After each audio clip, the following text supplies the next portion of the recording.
Hello, ఇంతకుముందు video continuation చేస్తున్నాం. So train accelerated uniformly 36 km/h to 72 km/h in 10 seconds. అయితే train 32 km నుంచి 72 km/hకి 10 secondsలో travel అయిందనమాట. అయితే దీనికి యాక్సిలరేషన్ కనుక్కున్నారు. Acceleration changing velocity by time కదా. సో v అంత ఫైనల్ వెలాసిటీ 32 అయితే initial 36 km/h.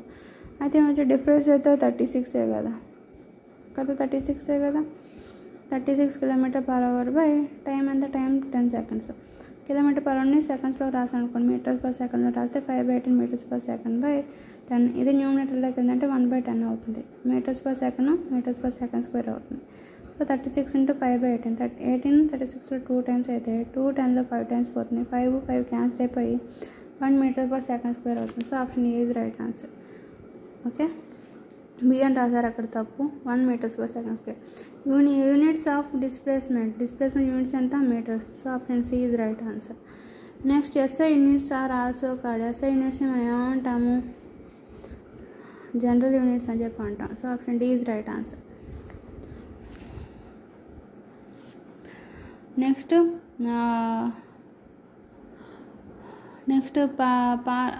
Per second is the unit to measure. Per సెకండ్ని ఎలా మెజర్ చేస్తాము, టైంతో, యాక్సిలరేషన్గా, డిస్టెన్స్గా, డిస్ప్లేస్మెంట్గా. పర్ సెకండ్ అనేది యూనిట్ అనేది దేనికి మెజర్ చేస్తాం, యూనిట్ టు మెజర్ టైం కదా, టైంనే కదా సెకండ్స్కి యూనిట్స్గా పెట్టింది. సో ఆప్షన్ ఏది రైట్, ఇంకా సి తప్పు. నెక్స్ట్ ఏకి టైంకే సెకండ్స్ అనేది యూనిట్స్గా మెజర్ చేస్తుంది. Next that quantity have the units of mass. Mass units ఏంటి, డెన్సిటీనా, ఎనర్జీనా, వెయిటా, వెలాసిటీనా. So quantity have the units of mass. Okay, the quantity has the units of mass is, the quantity having the units of mass is, units of mass is అంటే density. So option A is right answer. Option is right answer. Next which of the following is not a unit of time. దేనికి టైంకి unit ఏది, unit కానిది ఏంటి, per second యూనిటే. Next light year టైంకి unit కాదా, micron unit కాదా, second unit కాదా, ఏది యూనిట్ కాదు. Following is not unit of time. దేనికి యూనిట్, టైంకి యూనిట్ కాదు. లైట్ ఇయరా, పర్ సెకండా, లేకపోతే లైట్ ఇయరా, నెక్స్ట్ మైక్రానా. ఈ మూడు పర్ సెకండ్ అనేది డిస్టెన్స్ యూనిట్. ఓన్లీ సెకండ్ మాత్రమే టైంకి unit. So time unit second unit అయినప్పుడు మిగతావేవి మనకి ఇక్కడ పర్ సెకండ్ కానీ డిస్టెన్స్కి, లైట్ ఇయర్ ఇంకోటి, లైట్ వెలాసిటీకి, తర్వాత మైక్రాన్, ఇవన్నీ టైంకి సక్క యూనిట్స్ కాదు. So option 1, 2, 3 are not units of the time. So option D is right answer. Next the velocity and time graph uniform acceleration body is. Velocity time graph గీసినప్పుడు uniform acceleration of a body is. Uniform acceleration body అనేది straight లైన్లో వస్తుంది. So option B is right answer. Next acceleration of a velocity projected body maximum higher in speed. Body projection maximum higher ఎంత అవుతుంది అక్కడ, దాని యొక్క velocity ఎంత అవుతుంది, మ్యాక్సిమం హైలో ఉన్నప్పుడు యాక్సిలరేషన్ అనేది ఈక్వల్ అవుతుంది అనమాట. So acceleration of a vertical projected body maximum higher పొజిషన్లో ఉన్నప్పుడు వర్టికల్ ప్రొజెక్టెడ్ బాడీ దానికి యాక్సిలరేషన్ ఎలా ఉంటుంది, ఈక్వల్గా ఉంటుంది అన్నమాట. Next the rate of change of displacement with time. The rate of change of displacement with time. టైంతో పాటు డిస్ప్లేస్ చేంజ్ అవుతుంటే దాన్ని ఏమంటాము, డిస్ప్లేస్మెంట్. కాబట్టి velocity. Option B, C is right. Sorry, ఇక్కడ అన్ని రాంగ్ ఆన్సర్స్ చేసుకున్నారు వీళ్ళందరూ. సారీ, వెలాసిటీ టైం గ్రాఫ్ గీసినప్పుడు, డిస్ప్లేస్మెంట్ టైం గ్రాఫ్ గీసినప్పుడు ఈ rate of change of okay, ఇక్కడ యాక్సిలరేషన్ వర్టికలీ ప్రొజెక్టెడ్ బాడీ అన్నప్పుడు ఇట్లా వస్తుంది. అయితే పారాబోలాలో మ్యాక్సిమం హై అయిపోయిన దగ్గర వెలాసిటీ ఎలా అవుతుంది, యాక్సిలరేషన్ అనేది స్పీడ్ డిక్రీజింగ్ లెవెల్లో ఉంటుంది, డిక్రీజింగ్గా ఉంటుంది. ఎందుకంటే స్పీడ్ మ్యాక్సిమం ఉన్నప్పుడు యాక్సిలరేషన్ అనేది డైరెక్షన్ చేంజ్ అవుతున్నప్పుడు స్లోప్ దగ్గర యాక్సిలరేషన్ బాడీ యొక్క స్పీడ్ అనేది డిక్రీజ్ అవుతూ ఉంటుంది అన్నమాట. యాక్సిలరేషన్ కూడా తగ్గుతూ ఉంటుంది. Next body distance time graph వేసిన parallel to the time axis. ఏది టైమ్ యాక్సిస్కి ప్యారల్గా ఉంటుంది? సో డిస్ప్లేస్మెంట్ టైం గ్రాఫ్ గీసినప్పుడు parallel to the time axis the velocity of the body is constant 0. Okay, velocity of a body 0. అలానే డిస్ప్లేస్మెంట్కి టైంకి graph గీసినప్పుడు the velocity of a body is 0. The velocity of a body is 0. Okay, next the velocity of a body does not changes with time. The acceleration will be velocity of a body does not changes with time. The acceleration will be a body యాక్సిల్ వెలాసిటీని changes అవ్వలేదు అనుకోండి, టైంతో పాటు velocity change అవ్వలేదు అంటే constant వెలాసిటీతో move అవుతుంది అనుకోండి, దాని యాక్సిలరేషన్ ఎలా ఉంటుంది? వెలాసిటీలో చేంజెస్ రాలేదు కాబట్టి దాని యొక్క యాక్సిలరేషన్ విల్ బి ఇన్ఫైనైట్, యూనిటీనా, maybe takes and intervals. Acceleration అనేది 0 ఎందుకంటే చేంజింగ్ వెలాసిటీలో చేంజెస్ రాలేదు కదా. సో వెలాసిటీ 0 అయితే కాన్స్టెంట్గా ఉన్నప్పుడు దాని యాక్సిలరేషన్ ఏంటి? 0 అవుతుంది అనమాట. సపోజ్ వెలాసిటీలో ఎలాంటి చేంజెస్ లేదు, యూనిఫామ్ కాన్స్టెంట్ వెలాసిటీతో ఉన్నప్పుడు యాక్సిలరేషన్ డిఫరెన్స్ చేస్తే కాన్స్టెంట్తో ఇప్పుడు దాని యాక్సిలరేషన్ 0 వస్తుందని చెప్పుకున్నాం కదా మనం. Okay, next a man sitting in the train is motion is facing to the engine, the toss to the rupee coin, the coin falls behind him, the train is moving forward with acceleration. ఒక person engine straight వైపు నుంచున్నాడు, engine ఎటువైపు move అవుతుంటే person కూడా అదే టైంలో అటువైపు నుంచున్నాడు. కానీ ఒక కాయిన్ ఎగరేసినప్పుడు ఆ కాయిన్ అనేది అతని వెనకబడింది. అప్పుడు ఆ టైం ఎలా మూవ్ అవుతుంది? ఫార్వర్డ్ డైరెక్షన్లో మూవ్ అవుతుంది అన్నట్టు. ఓకే, అదే టైం కనుక వెనక్కి మూవ్ అయింది అనుకోండి, కాయిన్ ఏమో తన ముందు పడాలి కదా. సో కాయిన్ వెనకబడింది కాబట్టి ట్రైన్ అనేది ఫార్వర్డ్ డైరెక్షన్లో ట్రావెల్ అవుతున్నట్టు. So moving forward with acceleration. Next velocity time graph గీసినప్పుడు బాడీ ప్రొజెక్టెడ్ వర్టికల్లీ అప్ అయితే అప్పుడు ఏమవుతుంది? బాడీ పర్టికులర్గా పారాబోలా అవుతుంది అనమాట. వర్టికల్గా పైకి ప్రొజెక్ట్ చేసినప్పుడు వెలాసిటీకి టైం గ్రాఫ్ గీసినప్పుడు గ్రాఫ్ ఎలా వస్తుంది? పారాబోలాగా వస్తుంది.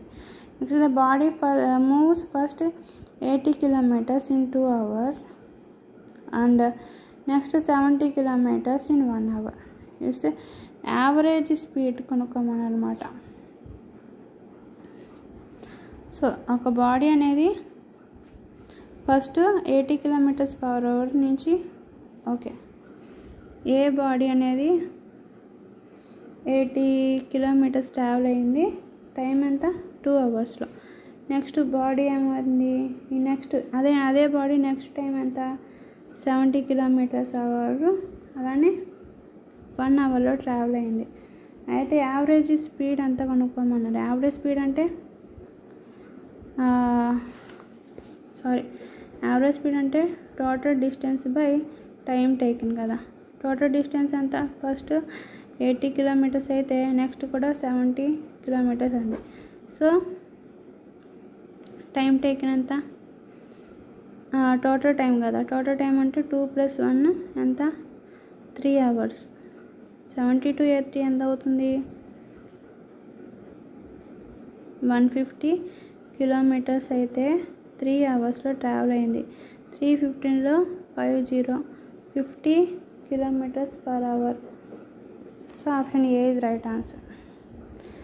సో ఇలానే ఇందాక ప్రాబ్లం కూడా సాల్వ్ చేద్దాం. ఓకే, ఇందాక మనకి రాలేదు కదా, యావరేజ్ స్పీడ్ కనుక్కోమన్నారు కదా. ఇందాక కూడా average speed of A vehicle ఎంత? ఫస్ట్ వెహికల్ 64 ఇదే కదా మనం చెప్పింది, 64 kilometers అయితే నెక్స్ట్ వెహికల్ కూడా 64 km/h. ఫస్ట్ది టైం ఏమో 16 seconds అయితే నెక్స్ట్ది టైం ఏమో 8 seconds. అయితే యావరేజ్ స్పీడ్ వచ్చి total distance by total time కదా. టోటల్ డిస్టెన్స్ 64 + 64 బై టైం టేకినంత మీటర్స్ కదా total time. 16 plus 8 seconds. 64 into 128 by 16 plus 8 anta 24 meters per second. 24 దీంట్లో ఎన్నిసార్లు పోతుంది చూడండి, 12 times పోతుంది. లేదా 8 టేబుల్ 24లో ఎన్నిసార్లు పోతుంది, 4 టేబుల్ చూడండి, ఓకే 3 times. అదే 8 టేబుల్ 1 48 ఎన్నిసార్లు పోతుంది,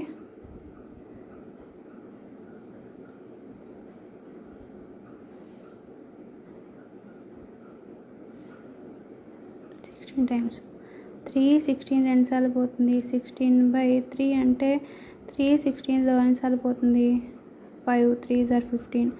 పాయింట్ అంతా 1 ఉంటుంది. 10లో 3 times, మళ్ళీ 10లో 3 times, 5.33 meters per second. ఇదే కదా B answer. Okay, B answer వచ్చింది. B answer 5.33. ఇందాక నేను చెప్పలేదు ఫార్ములా ఆన్సర్ అది. నెక్స్ట్ అలానే ఇక్కడ చెప్పాం కదా, ఇక్కడ ట్రైన్కి 50 km/h వచ్చింది. ఇక్కడ బాడీకి speed of a body 50 km/h. Next ఏంటంటే when the body is moving with uniform వెలాసిటీతో మూవ్ అవుతే బాడీకి ఏమవుతుంది, ట్రావెలింగ్ ఎనీ కర్వ్డ్ పాత్, ట్రావెలింగ్లో ఎనీ కర్వ్డ్ పాత్, ట్రావెలింగ్ ఎలా ఉంది స్ట్రైట్ లైనా, ట్రావెలింగ్లో స్ట్రైట్ లైన్లో ట్రావెల్ అవుతుంది యూనిఫామ్ వెలాసిటీతో ట్రావెల్ అవుతుంది, సింగిల్ డైరెక్షన్ ఉన్నప్పుడు. So option C is right answer. Next, a car covers a first half on the distance between the two places of the speed 40 km/h and second half 60 km/h. Average speed of a car is, average speed మీద చాలా problems ఇచ్చారు. A car covers the first half distance between two places at the speed of 40 km/h and second speed of 60 km/h. What is the speed of a car?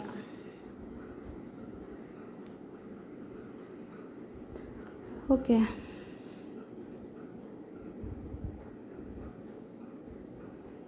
Forty 60 100 అవుతుంది. Okay,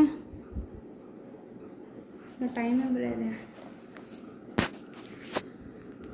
first half of distance between the two places, first half ఎంత 40 km travel అయింది గంటకి. Next half ఎంత 60 km travel అయింది. చూద్దాం. First half 40 km travel అయింది 1 అవర్కి. Next half 60 km travel అయింది పర్ అవర్కి. అయితే యావరేజ్ స్పీడ్ కనుగొనాలంటే total distance by total time. నేను షార్ట్కట్లో రాసేస్తాను ఫాస్ట్గా, మీరు ఏదో రాసుకోవాలనుకోకండి. టోటల్ డిస్టెన్స్ ఎంత 40 km plus 60 km by total time ఎంత 1 hour ప్లస్ 1 hour. 100 40 ప్లస్ 60 100 కదా, 2 hours. సో 100/2ని km/hని 5/18 meters/secondగా రాసుకుంటే దీంట్లో ఎంత సరిపోతుంది, 250 times పోతుంది. ఓకే,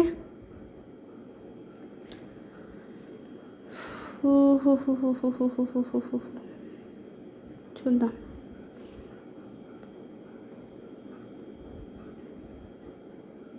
ఫైవ్ 20/18 1 టైం పోతుంది. నెక్స్ట్ 70 లైన్స్ అయిపోతుంది. నాకు ఇది కన్ఫ్యూజన్ ఉంది, నెక్స్ట్ టైం చేసి చూపిస్తాను. Okay, next 48. Particle is moving with uniform acceleration. 10 meters/second particle travel అయితే ఇది starts with velocity 2 meters/second velocity start అయ్యి 10 meters/second వెలాసిటీతో మూవ్ అవుతుంది. ఈ వెలాసిటీ ఆఫ్టర్ 5 seconds తర్వాత దాని యొక్క వెలాసిటీ ఎంత. Particles is moving with uniform acceleration 10 meters/second. అయితే it starts with velocity 2 meters/second. Its velocity after 5 seconds is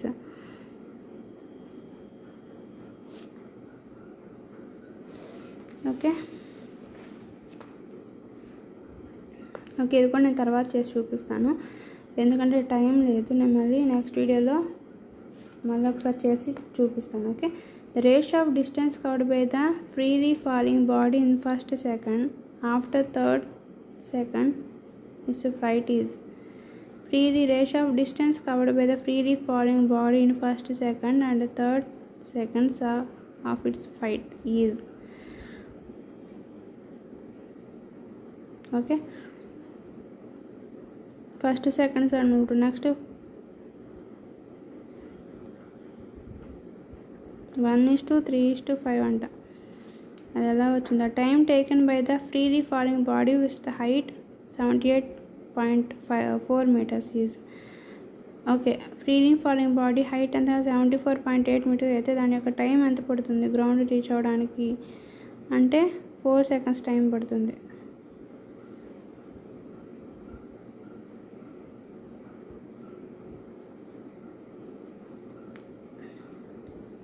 ఎలా చెప్పాం?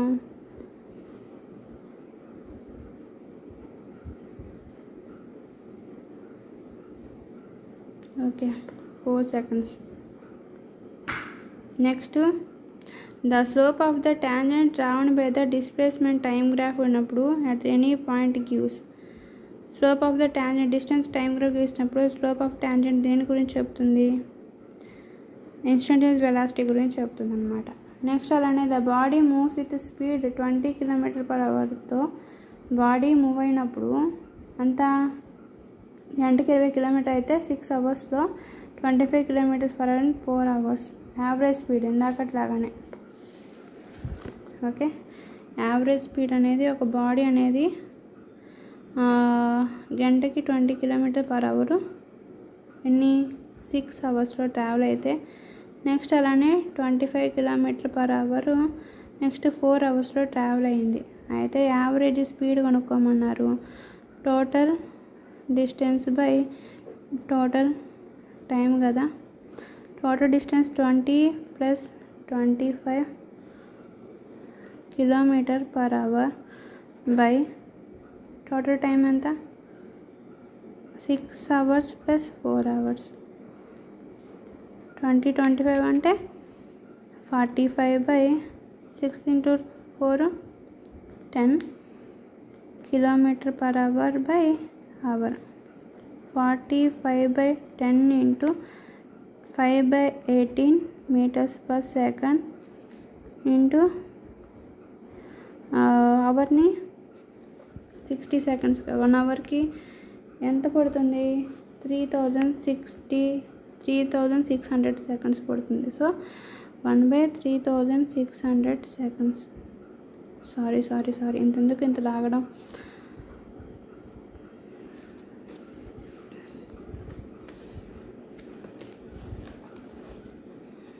ఫోర్ అవర్స్లో ట్రావెల్ అవుతుంది. ఓకే,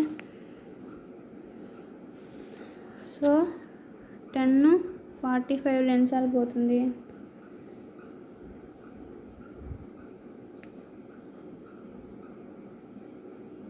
చూద్దాం. సో ఓకే, 45 km/h కదా. ఇది km/hని ఇంటూ 5/18 meters/secondగా రాసుకుందాం. కానీ ఇక్కడ km/hలోనే ఇచ్చారు యూనిట్స్. ఓకే, 20/25 ఎంత 45/10. 22 ఎలా వచ్చింది? సారీ. ఓకే,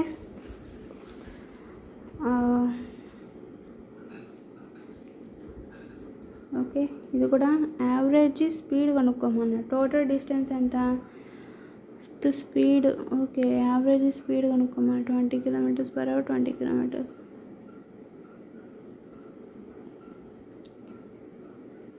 ఓకే, నెక్స్ట్ నాకు ఇదే ఫస్ట్ టైం చెప్పడం. ఒకసారి నేను ప్రాక్టీస్ చేయలేదు. ఒకసారి చూసి నేను ఫార్ములాస్ నేను ఏమైనా తప్పు వేసుకున్నాను లేదా తప్పుగా అర్థం చేసుకుని చూసుకొని మీకు ఆన్సర్ సింప్లిఫై చేస్తాను. Next, starting from the rest of a body moving uniform acceleration 4 meters/second అయితే attains it's velocity 16 meters/second. The displacement of a body is. Starting velocity ఎంత? రెస్ట్ అంట. యూ అనేది 0 అయితే మూవ్ విత్ యూనిఫామ్ యాక్సిలరేషన్ ఏ అనేది 4 meters/second² అయింది. అటెన్స్ is velocity 16 meters per second అయింది. అయితే displacement of a body ఎంత అంటున్నారనమాట. అయితే acceleration v² minus u² equal to 2as అనుకుందాం. v² ఎంత 16² 0 and 0 2 acceleration 4 meters per second square into s 16 into 16 2 into 4 s meters per second square 18 కదా. 16 into 16 s ఈ 18 16లో 2 times పోతుంది 32 s అవుతుంది. 32 ఉందా answer? 32 meters ఉంది. ఓకే, v² యూనిట్స్తో పాటు calculate చేస్తే 16 into 16 ఎంత అవుతుంది? ఇక్కడ meters per second whole square అవుతుంది. So 32 meters square by second power 4 అయితే ఇక్కడ meters per second square మిగులుతుంది కదా, ఇంటూ s యాక్సిలరేషన్. అప్పుడేమవుతుంది? ఒక సెకండ్ ఇది 2 times పోతుంది.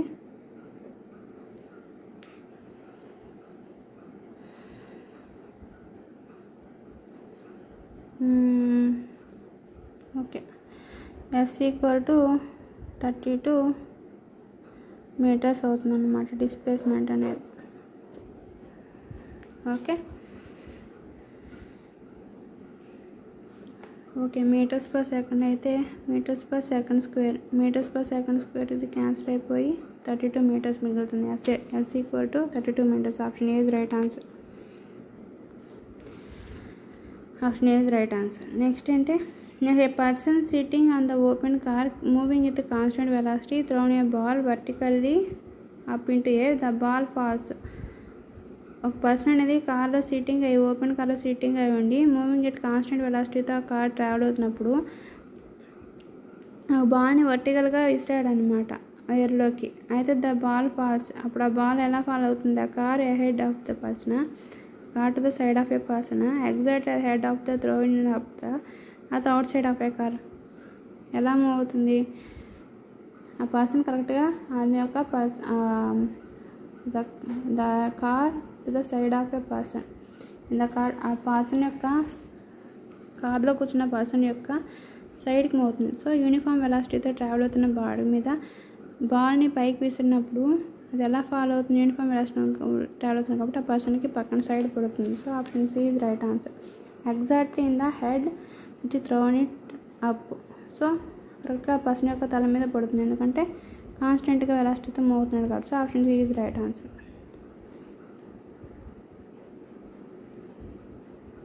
Next, a card starts with rest and travels with uniform acceleration alpha for some times and then the uniform acceleration beta comes to the rest. The total travel time by the car is t. The maximum velocity at time by the car is equal to alpha bt by alpha plus bt. Okay, next video lo megata bits cheppundu. Okay, thanks for watching my video.